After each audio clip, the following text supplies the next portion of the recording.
முதலில் எழுத்தலாம் ஆதி பகவன் முகச்சே உலகு. Hi friends, சினிமாவில் பேரும் புகழையும் சம்பாதித்த பிறகு வாழ்நாள் முழுவதும் தனக்கு ஒரு பிடிப்பு வேண்டும் என்பதற்காக ஒவ்வொருவரும் தேர்வு செய்வது அரசியலைத்தான். அப்படி சினிமாவில் முன்னணி ஹீரோக்களுடன் ஜோடி போட்டு நடித்த பின்பு அரசியலில் நுழைந்த நடிகைகள் ஏராளமானவர்கள் இருக்கிறார்கள். இந்த வரிசையில் விஜயகாந்துடன் ஜோடி போட்டு நடித்துவிட்டு அரசியலில் ஆட்டம் கண்ட நடிகைகளும் இருக்கிறார்கள்.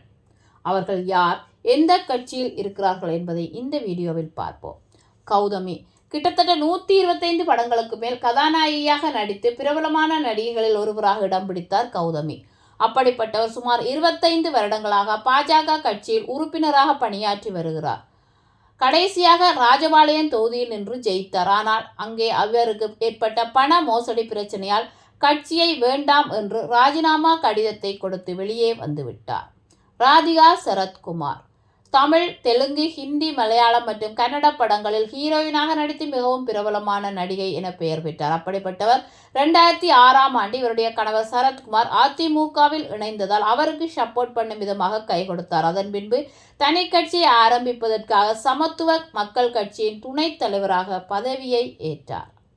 ரோஜா கிட்டத்தட்ட 10 வருடங்கள் சினிமாவில் முன்னணி ஹீரோயினாக வலம் வந்தார். அதன்பின் ஆந்திராவில் சட்டமன்ற தேர்வில் நின்று வெற்றி பெற்றார். தற்போது சுற்றுலா, கலாச்சாரம் மற்றும் இளைஞர் மேம்பாட்டுத்துறை அமைச்சராக செயல்பட்டு வருகிறார். குஷ்பு தமிழ், தெலுங்கு, கன்னடம், மலையாளம் மற்றும் ஹிந்தி படங்களில் ஃபேவரட் ஹீரோயினாக மக்கள் மத்தியில் இடம் பிடிக்கும் அளவிற்கு முன்னணியில் வந்தார்.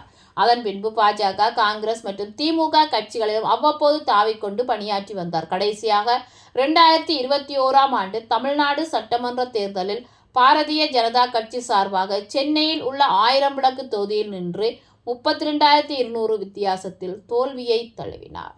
ஸ்ரீபிரியா கிட்டத்தட்ட 300 படங்களுக்கு மேல் நடித்து சினிமாவில் இவருக்கென்று ஒரு இடத்தை தக்க வைத்துக் கொண்டார். இதனை தொடர்ந்து கமல் கட்சிக்கு ஆதரவு தெரிவிக்கும் வகையில் மக்கள் நீதி மையத்தின் குழு உறுப்பினராக பணியாற்றி வருகிறார்.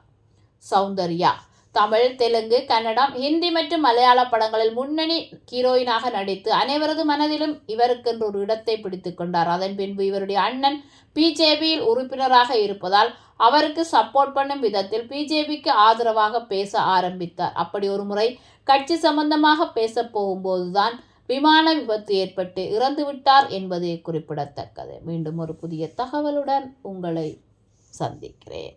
இந்த வீடியோ உங்களுக்கு பிடிச்சிருந்தா லைக் பண்ணுங்க, கமெண்ட் பண்ணுங்க, ஷேர் பண்ணுங்க. மறக்காம அந்த பெல் ஐக்கனை கிளிக் பண்ணுங்க.